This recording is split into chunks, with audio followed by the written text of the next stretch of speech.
Oui, bon, nous revoilà. Enfin, tu vas poster les deux le même jour? Oui. Bon, donc, à ma droite, c'est le geek belge. Et, Et à ma gauche, c'est Elzeljo. oui, donc Mais je suis habitué. ouais, c'est ça. Donc si vous êtes attentif, c'est l'inverse de tout à l'heure. Simplement parce qu'on a échangé nos places pour être, voilà, pour être là.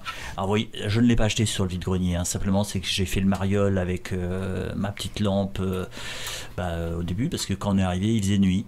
Et voilà. Il faisait nuit et on s'est même demandé s'il y avait le... Ah oui, oui, parce que s'il y avait le vide-grenier. je me suis garé un peu loin.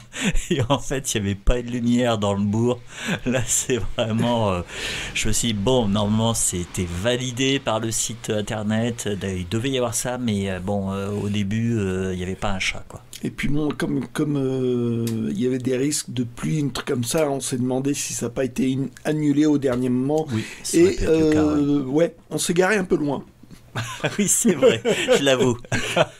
Et en plus, j'ai l'impression que tous les gens qui s'installaient venaient par une autre route. Ce qui fait qu'on ne voyait arriver personne, quoi. Ouais. Donc bon, là, on avait un petit peu à attendre pour notre train.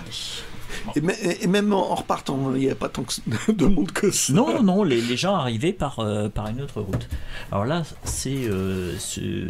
c'était en fait une bibliothèque qui profitait, on a déjà eu le cas, hein, du jour de la braderie pour désherber.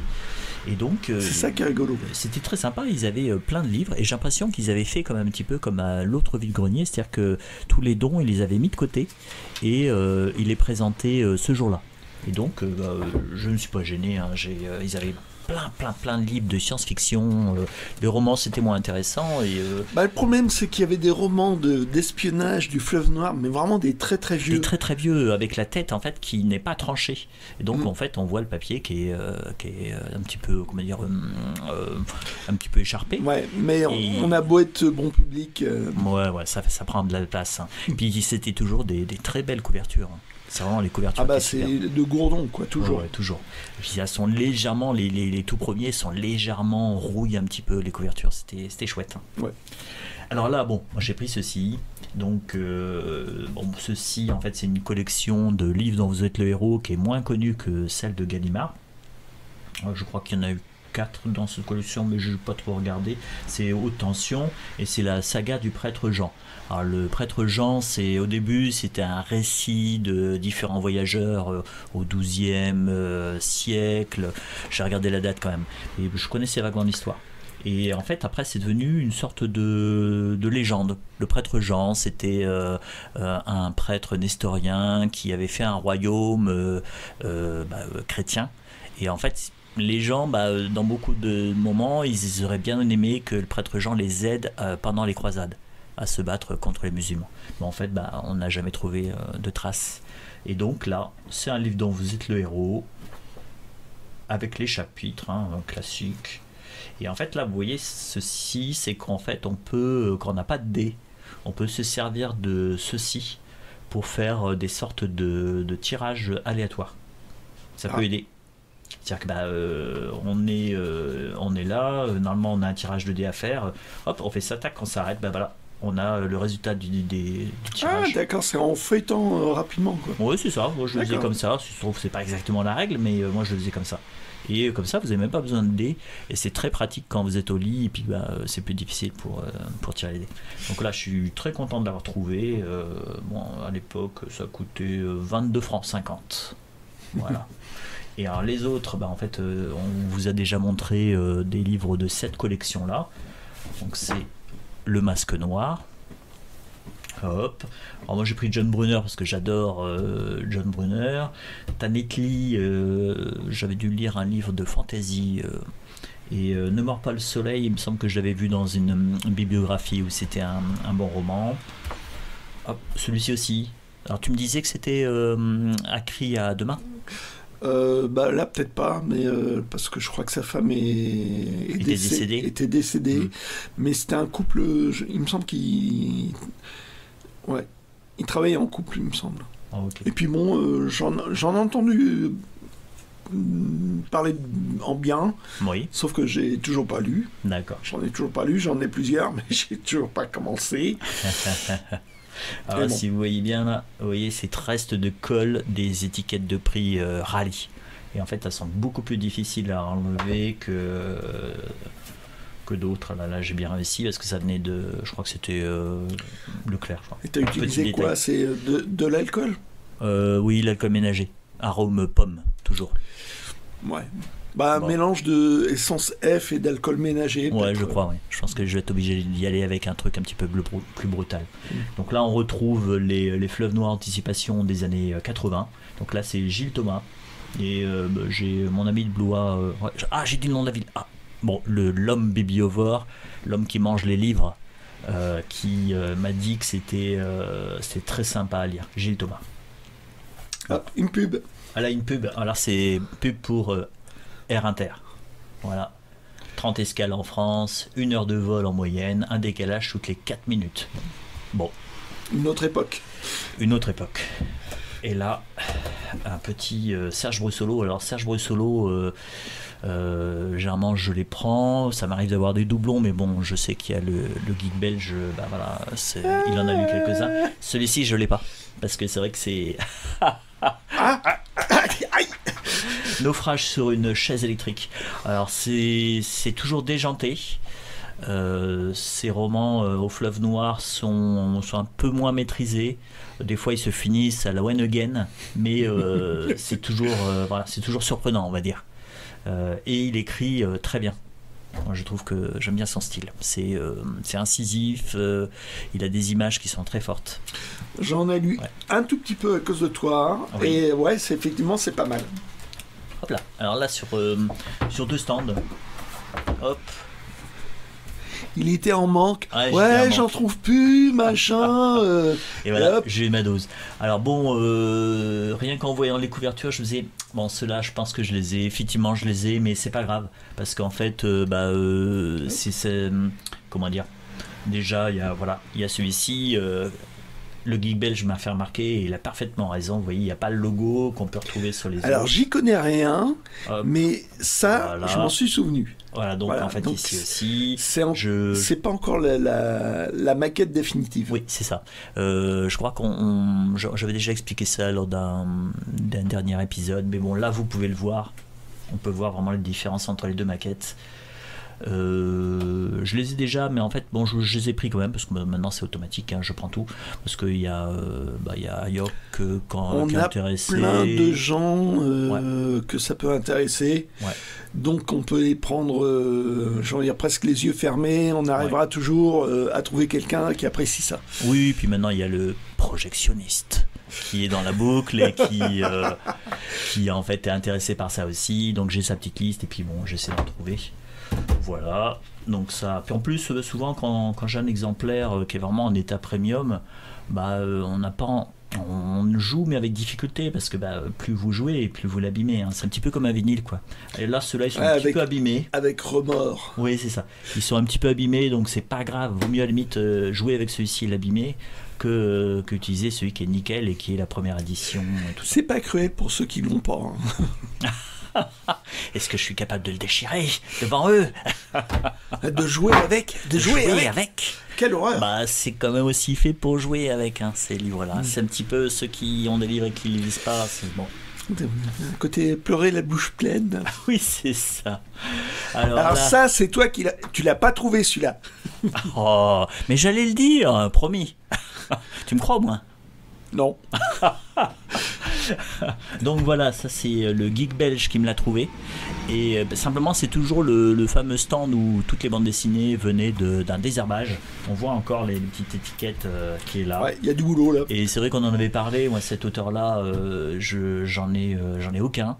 Et j'avais eu l'occasion d'en lire un et j'avais trouvé ça super, mais c'est pas facile à trouver. Donc en fait, en voilà un. Donc quand je l'ai vu, je me suis dit, celui-là, je le mets de côté, je le prends. De toute façon, je trouverai quelqu'un à le filer. Oui. Et ça n'a pas raté. Ah oui, c'est fabuleux. C'est-à-dire qu'en fait, vous voyez le jeu qu'il fait avec les planches, et en fait, le héros vit dans un monde un peu kafkaïen, qui est vraiment incroyable. Et ils s'aperçoivent qu'ils vivent dans une bande dessinée. C'est ça. C'est-à-dire qu'en fait, là, il vient de trouver une planche qui appartient à cette bande dessinée. C'est la page 27. Et voilà, il en trouve une autre. Et par contre, il se demande, mais qu'est-ce qui se passe voilà. Ils savent qu'il y a une échéance. Ils savent qu'il reste, là à ce moment-là, il sait qu'il reste 12 pages. Et en fait, quelque part... Il a 12 pages à vivre. 12 pages à vivre. Et il ne sait pas ce qu'il y aura après. Donc voilà, c'est la suite, quoi. La suite de l'histoire. Et donc c'est ça qui est fabuleux, quoi. C'est où il y a même une histoire en fait où il y a une page qui manque et en fait il a fait. Regarde. Ah voilà, elle est là. Et ça c'était incroyable. Un trou dans la matière. Oui, une anticase si vous préférez. Et en fait ça c'est vraiment. Mais c'est vraiment intégré dans le scénario. C'est intégré dans le scénario. Ça a été fait vraiment exprès. Et j'ai envie de dire aussi fou que du Fred. Oui, c'est ça. Et c'est vrai quand ce travail sur les planches et tout ça, c'est aussi fou que Fred. Et là, il s'attaque carrément à une bande dessinée, les personnages de bande dessinée qui se rendent compte qu'ils sont enfermés dans une bande dessinée. Et je sais plus combien il y en a. Il y a peut-être 7 albums. Je sais plus exactement. Ça va être long pour que je Tu en as déjà beaucoup? Ah ouais, j'en ai pas mal. J'en ai pas mal. Et ils sont tous aussi fous. D'accord. Bon bah déjà c'est bien si tu les as parce que ça veut dire que si on en trouve que les prochains sont pour toi. Les prochains sont pour moi. Voilà, c'est notre phrase clé. Ça. Donc voilà. Là j'étais bien content d'avoir trouvé pour quelqu'un d'autre. Je passe ça aussi. Pendant ce temps en fait moi j'ai continué mon chemin. Parce que je suis généreux. Mais tout le monde le sait que tu es généreux. Tu n'as pas besoin de le dire. Et modeste aussi, non? Ouais, mais ça, je le dis pas.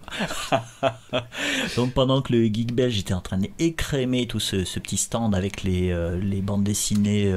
Parce que toi, tu as du mal avec les exemplaires de bibliothèque. Ouais, je prends très rarement. Là, je suis très content que tu l'aies pris parce que de toute façon, ça fait plusieurs années que j'en recherche et pour l'instant, j'en ai vu aucun. Ouais, voilà. Moi, j'ai trouvé ceci. Donc en fait bon. Qu'est-ce donc Bah en fait je vais raconter ma vie là. Non, je raconte pas. Mais en gros, je me suis. Mais si tu racontes ta vie. J'ai fait des études d'histoire de l'art et en fait quand je les faisais, il y avait 2 collections qui étaient vraiment un petit peu hors de prix et que j'ai jamais pu m'acheter, mais qui étaient très intéressantes. C'était l'univers des formes et c'était les Masno Citadel, qui sont en fait des livres absolument des pavés quoi. Et c'était. Là c'est déjà pas mal. Hein. Déjà c'est pas mal. Donc c'est la NRF, ouais. Donc c'est Gallimard.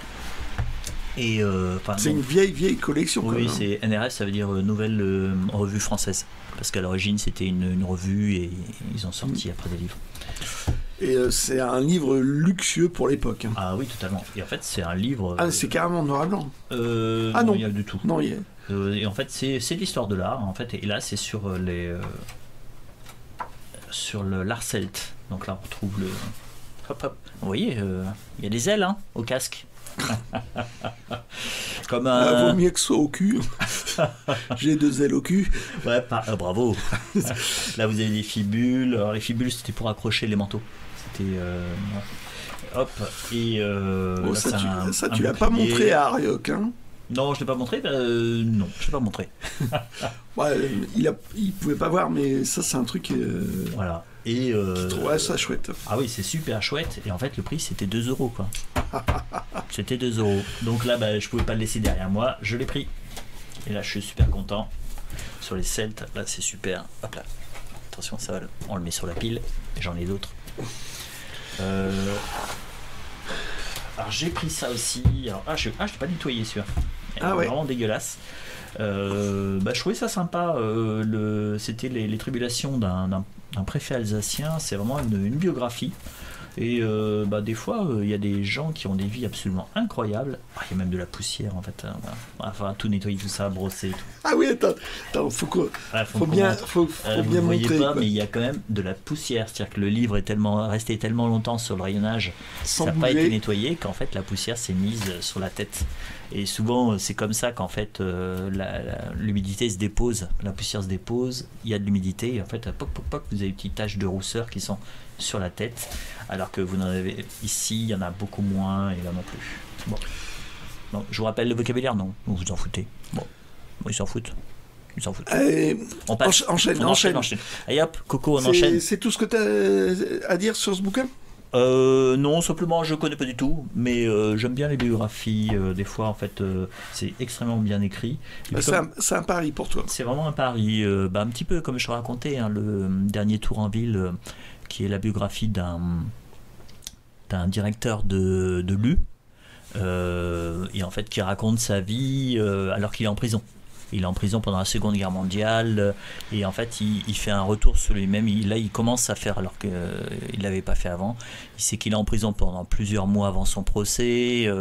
Il va faire raconter sa vie, quoi.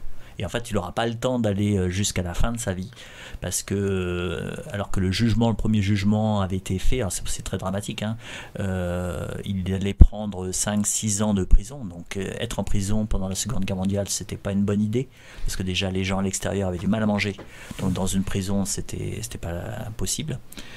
Et en fait, il y a un officier allemand qui a été exécuté par des résistants à ce moment-là. Donc, représailles, et ils ont raflé tous les gens qui étaient en prison, et il a été exécuté comme un otage. Et donc, on a le parcours d'un homme qui... c'est ce que je t'expliquais un petit peu sur le vide-grenier. Hein. Parce qu'on parle beaucoup sur le vide-grenier. C'est ce que tu réalises pas, c'est que moi j'ai entendu ton histoire, mais pas eux. Ah oui, c'est vrai. Ouais. En tout cas, c'est juste pour dire que dans les biographies, des fois, vous avez des histoires absolument incroyables, et que ça vous donne vraiment un peu la tonalité d'une époque. Chose que vous n'avez pas des fois dans des romans, enfin des livres historiques qui s'attachent plus aux faits marquants.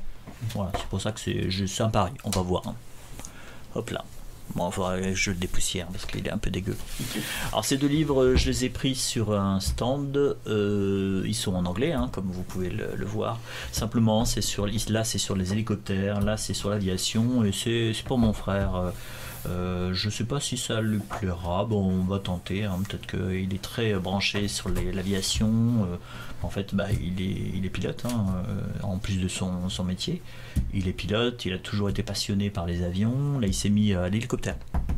Non. Ouais, si. Je t'avais pas dit ? Ah non. Non, il s'est. Wow. En fait, maintenant, il pilote aussi un hélicoptère. C'est pas le sien, hein, c'est. Ah, mais c'est un passionné de chez passionné. Totalement quoi. Passionné. Il a beaucoup de passion, et en fait, c'est super parce qu'il arrive à tout faire. Donc voilà, j'espère que ça lui plaira. Top. On va le mettre sur la pile. Hop. Donc on va arriver à notre coin à livres, hein, dont on vous dira jamais, même sous la torture, on ne parlera pas, on vous dira pas où c'est. C'est... Ah non, j'ai oublié un truc. J'avais posé de côté, j'ai oublié. J'avais trouvé deux trucs. Ah oui, aussi. Quand il n'y en a plus, il y en a encore.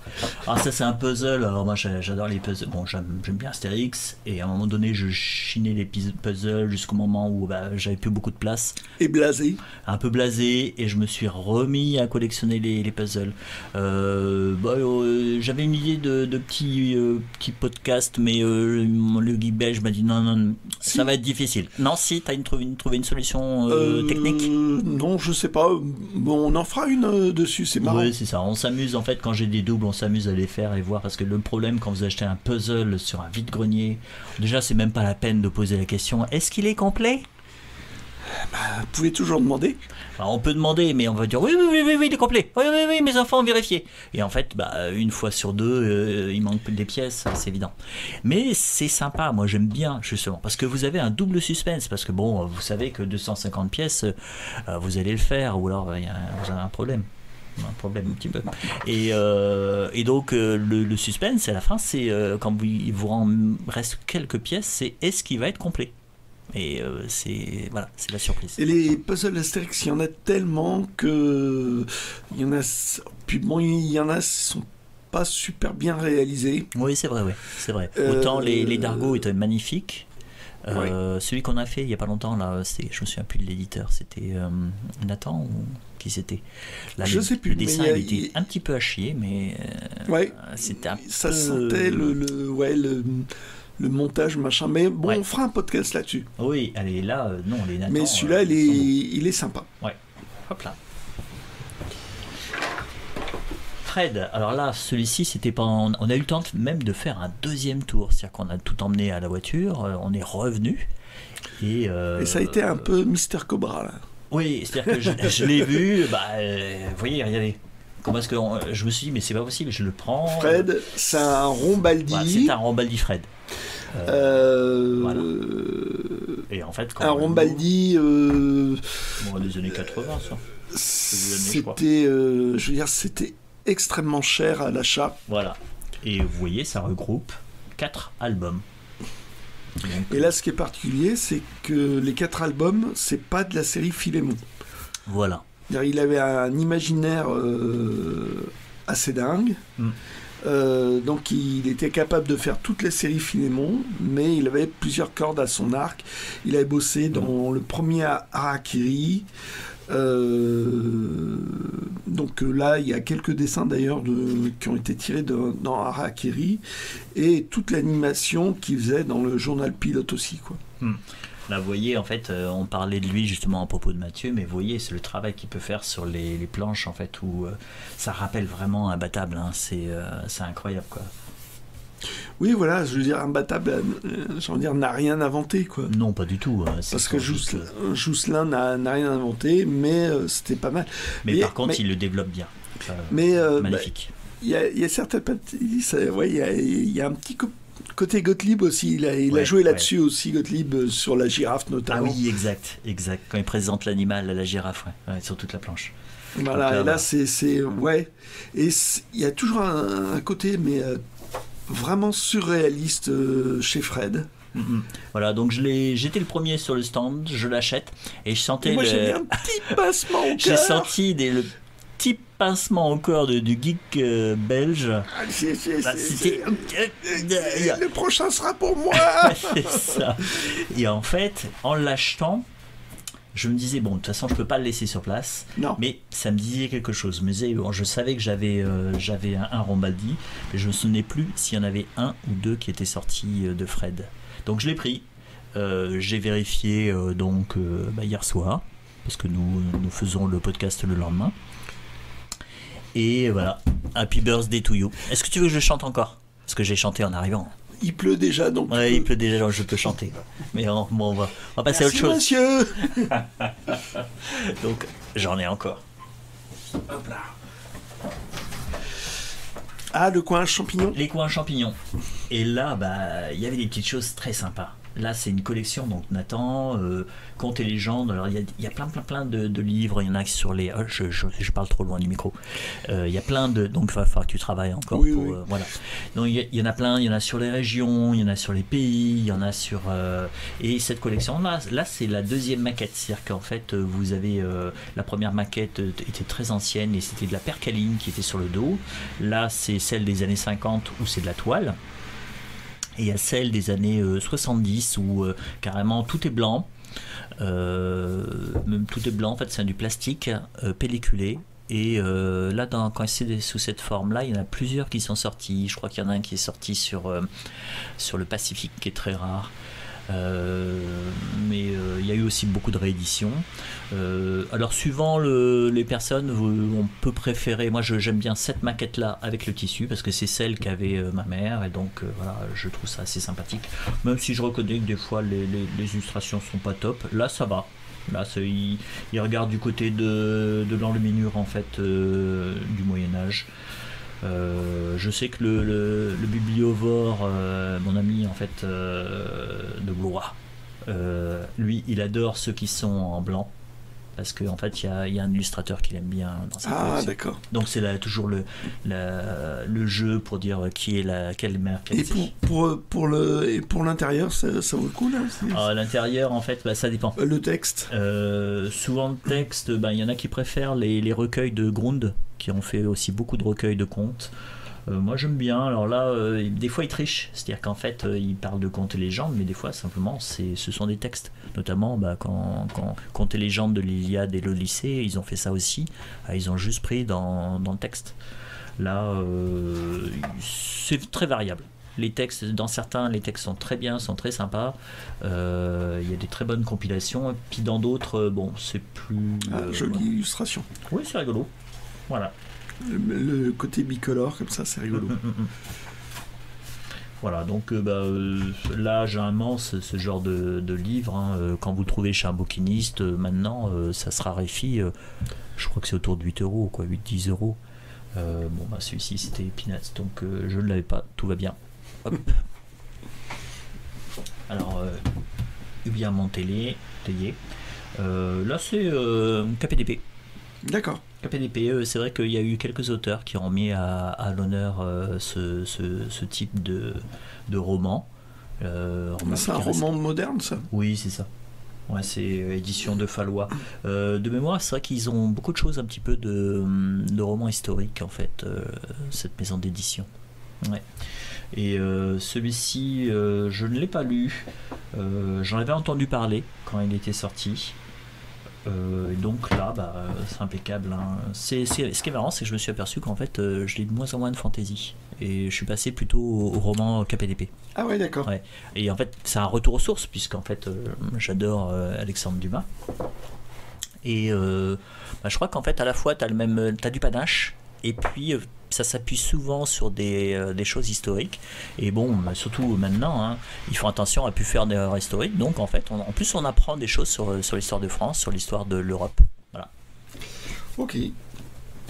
La suite. Ça, c'est du bizarre. Ça, c'est vraiment du bizarre. C'est Voyage au pays de la manie. Et la maquette est vraiment jolie. Ah, elle est vraiment marrante. Hein. C'est édition du Pavois. Alors, je connais pas du tout, mais en fait, c'est cette présentation que là en bande, c'est assez curieux. Bon, il y a eu apparemment l'auteur a fait plusieurs romans. Et là, ça semble être plutôt alors là, c'était un tirage. Ah, voyez, hein, je vais vous montrer un petit peu. Là, on a.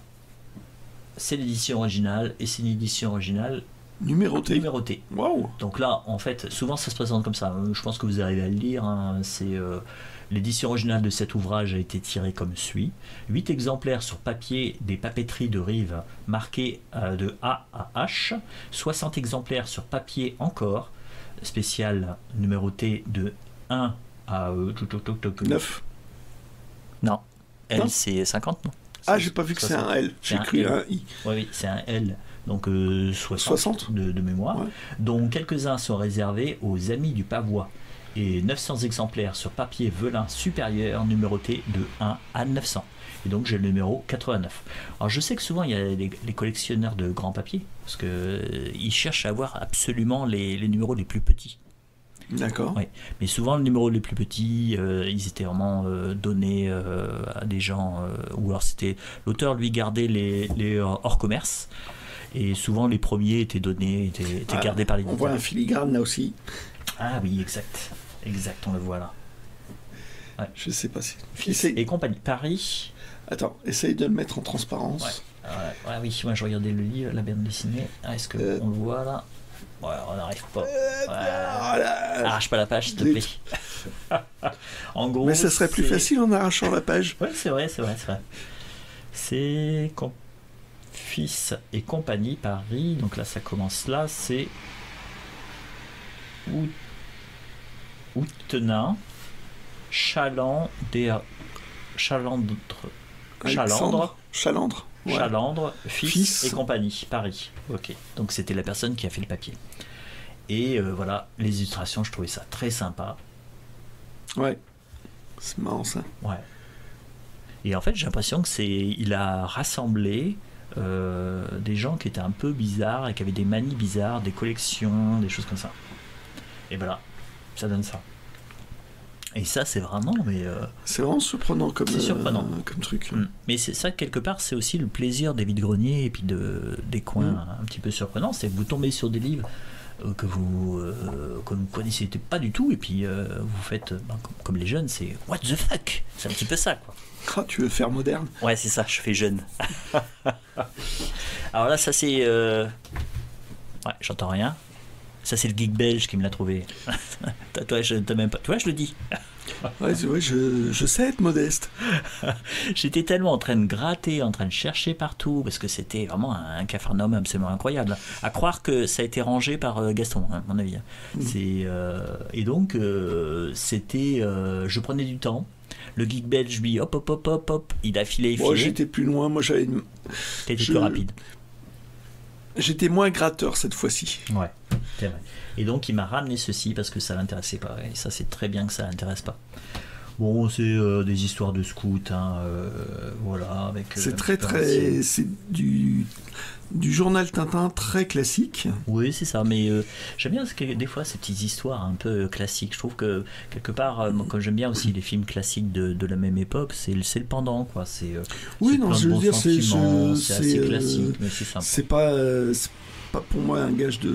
Enfin, c'est peut être de qualité, quoi. Je veux dire, c'est pas ça. Moi, mais bon, c'est pas mon style de dessin, donc c'est quand même un bon dessinateur. Mitei, c'est pas n'importe qui. Oui, c'est ça.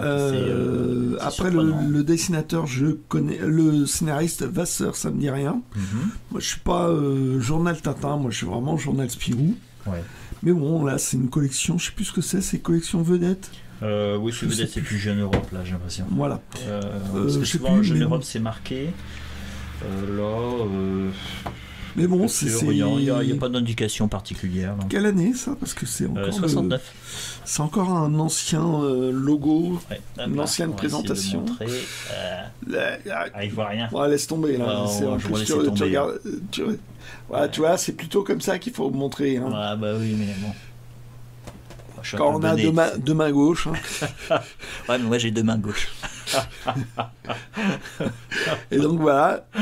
Donc c'est méchant. Ils sont pas au courant. Et donc voilà, c'est un petit petite trouvaille. Petite trouvaille et je te remercie, Geek Belge. Hop là.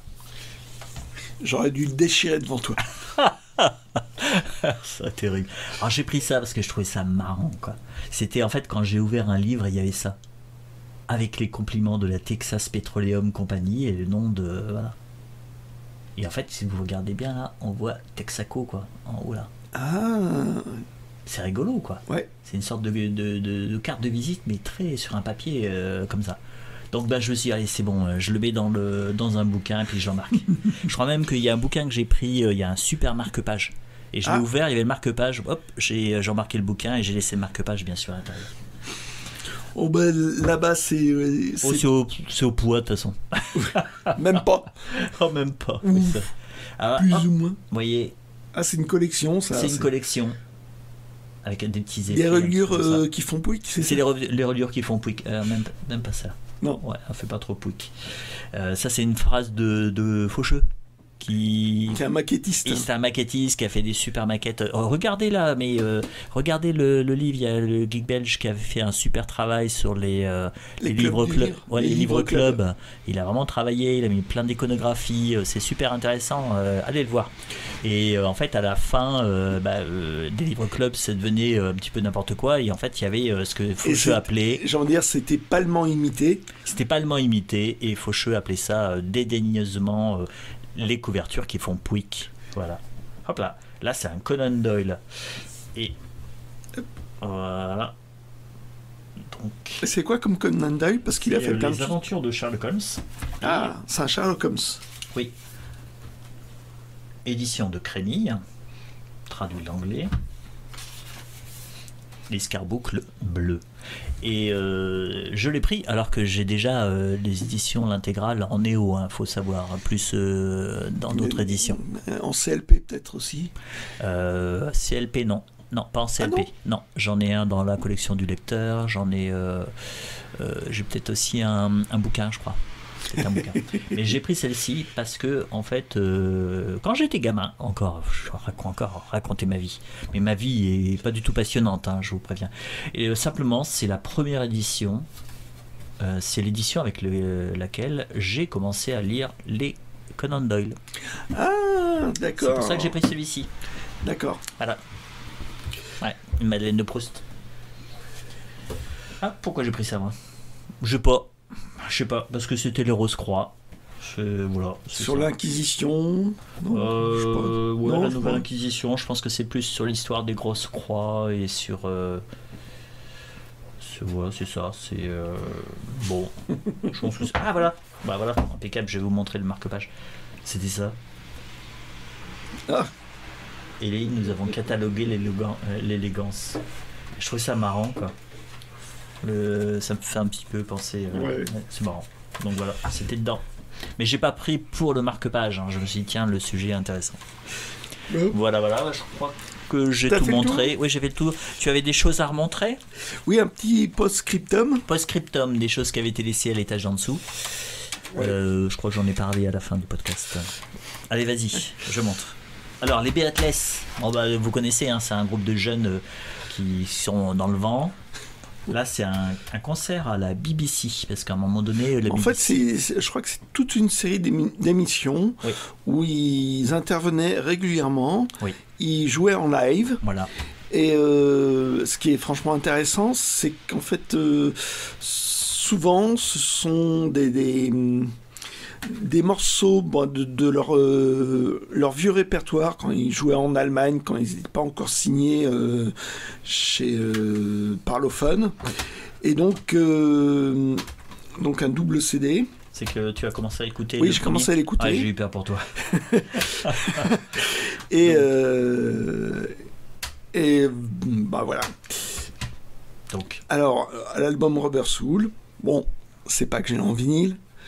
Je l'avais en CD gravé, en attendant mieux. D'accord. Et donc, et du coup, mon gravage était bon, donc je l'ai gardé pendant des années. Et voilà. Premier album des Beatles. Alors moi, j'ai comment s'appelle le vinyle avec la vieille présentation à la française. Oui. Parce qu'il faisait une couverture, une pochette française. Et puis bon, je l'avais pas en CD, donc voilà, sympathique. Yellow Submarine, là c'est uniquement les chansons et pas la BO. Songtrack, petit jeu de mots sur soundtrack. Donc, le Yellow Submarine. Et ils ont expurgé, je trouve ça dommage. Ils auraient pu mettre un deuxième CD, rien qu'avec les BO faits quand même par George Martin. D'accord. C'était quand même sympa. Mais bon, là, vu le prix. Ok. Voilà. Donc, celui que tu as dans les mains, tu veux le montrer après? Je le montrerai après. Ouais. Non. Ah non, fallait pas le montrer ça? Non, fallait. Non. Vous avez rien vu. C'est le 5e homme du groupe. Non, en fait, à un moment donné, j'avais fureté, j'avais machin, puis j'ai pris le paquet et il y en a un qui s'est glissé dedans. Oui. Et c'est pas mon truc. Franchement, Johnny Hallyday, c'est pas mon truc. Ouais. Voilà, c'est tout. Mais, en fait, ça m'a surpris. Quand je l'ai vu, j'ai dit, ah bon, t'as pris ça aussi. Eh ben, oui, je savais pas non plus que j'avais pris ça. C'est bon, voilà. Mais tu sais qu'en fait, Johnny Hallyday, je trouve qu'il a une superbe voix. Après, il s'est mis dans un répertoire qui est... qui est pas mon truc. Qui est pas le truc. Mais par contre, il a fait des albums qui sont vraiment sympas. Et puis, finalement, quand on y réfléchit, c'est vraiment la bande-son de notre jeunesse aussi. Hein. Ça en fait partie. Parce qu'on a beau ne pas vouloir écouter ou pas avoir d'album. Enfin, non, tu as un CD de Johnny Hallyday. Non, mais je vais le donner. Bah non, garde-le. Non, c'est pas mon truc. Ok. Ça va prendre la poussière. Il y a Taj Mahal dedans. Ouais, ça c'est. Ouais. Alors, donc, je vais revenir un peu à ce live de la BBC. Oui. Que je n'avais pas acheté alors que j'étais super fan des Beatles. C'est-à-dire que j'ai habité Lyon. On peut le dire, il y a prescription. La prescription, et puis c'est une très belle ville. Hein. Oui, avec des bouquinistes. Ouais, ah oui, ça c'est. Oh, quand tu me racontes ta jeunesse, en fait, avec tous les bouquinistes et tous les trucs. Mais je ne suis pas vieux. Quand tu étais plus jeune. Quand j'étais moins vieux. Bon, allez. Bon, c'est que, voilà, il y avait des pirates. La BBC, voilà, il était sorti en disque pirate. Voilà, c'était pas officiel, c'était du pirate. Je l'ai acheté, je crois que c'était absolument introuvable. Quand je l'ai écouté, c'est un double album aussi, c'est un double CD. J'étais sur le cul parce que c'est enregistré, c'est du live mais en studio. D'accord. Pas de public. Et puis que des chansons, des reprises quand ils n'avaient pas encore tout un répertoire. Oui. Donc c'était la compétition entre les groupes à l'époque pour dénicher la chanson américaine inédite, catchy, vraiment le truc sympa. Et en fait, là j'ai écouté le premier CD et j'ai pas pas l'impression que... Enfin, c'est... Ils ont pas l'air d'être dans le même ordre, les chansons. Oui, voilà, et je suis même pas sûr que... Non, il y ait la même sélection. Oui. Et bon, pour l'instant, ça me donne un petit côté complémentaire. Oui, totalement. Donc celui-là, je vais pas l'oublier. Et c'est vrai que je vois la date, là, en 1994, à cette époque-là, la BBC, je pense, avait dû se rendre compte qu'ils avaient un patrimoine dans leurs enregistrements, et ils ont sorti plusieurs lives à la BBC de plein. Du Pink Floyd, de Bowie. Ils avaient énormément de choses qui sont devenues des petits bijoux de une sorte de rareté, quoi. Oui, parce que c'était super bien enregistré, et ça changeait un peu des concerts. À l'époque, les lives, des fois c'était un peu pourri, le son. Ça dépend lesquels. Et puis pour les Beatles, moi je suis un mais live bon, où on entend les cris des ah oui, non, là c'est hystériques le premier live, le Hollywood Bowl. C'était le mérite et que ce soit le seul et premier concert qui avait été mis en disque. Et c'est bien parce il n'y avait rien d'autre que ça valait le coup. Oui, il y en a eu plein d'autres après des lives en pirate, machin. Il y a eu énormément de pirates en CD des Beatles, de concerts de Beatles. Et bon, ils ont fini par... Oui, ils ont fini par faire par revoir ça, quoi. Mais il y a une époque où il y avait pas YouTube, il y avait pas Internet.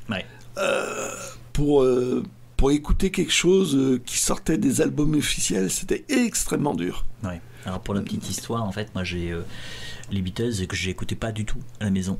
Et en fait, simplement, c'était un copain d'école qui nous avait fait écouter ça parce que lui, ses parents étaient fans des Beatles. Et j'avais écouté ça chez lui et j'avais trouvé ça sympa. Et en fait, quand j'avais vu le film, bon, tu vois, on va retomber sur nos pattes, sur le film, en fait, Le Cerveau, avec Bourvil, Belmondo, David Niven et Eli Wallach. Il y avait une musique qui était dans le film et en fait pour moi c'était les Beatles, quoi. Ça s'appelait The Brain et c'est un morceau qui est fabuleux, mais non, c'était pas les Beatles. Enfin bon, je veux dire, ils avaient beaucoup de... J'en ai beaucoup de suiveurs, quoi. Puis c'était c'était le son du moment. C'était le son du moment, quoi. Parce qu'il y a les Hollies aussi qui sont... qui sont assez proches, mais pas tant que ça. Faut explorer, quoi. Cette époque-là, on retient que les Beatles, mais il y avait plein de groupes qui valaient le coup. Moi, les Beatles, non, je peux pas, comme dit Benoît, non, enfin, je sais plus qui, je peux pas être objectif. J'étais biberonné aux Beatles. Je suis un fondu des Beatles. Voilà, même des trucs enregistrés dans la chasse d'eau, faut que j'écoute. Tu l'achèterais, quoi. Faut que j'écoute, quoi.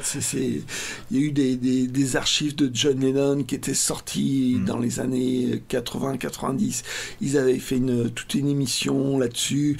Il y a eu des pirates, bizarrement des pirates de chute de studio. Oui. La bibliothèque, la médiathèque à Lyon en avait. Ah ouais. Et ça devait être énorme, quoi. C'était fabuleux. Et c'était incroyable qu'une médiathèque se permette d'acheter des pirates. Oui, ça c'est très surprenant. Je pense qu'ils n'avaient pas dû s'en rendre compte. Il y a eu un moment donné, les pirates, c'était...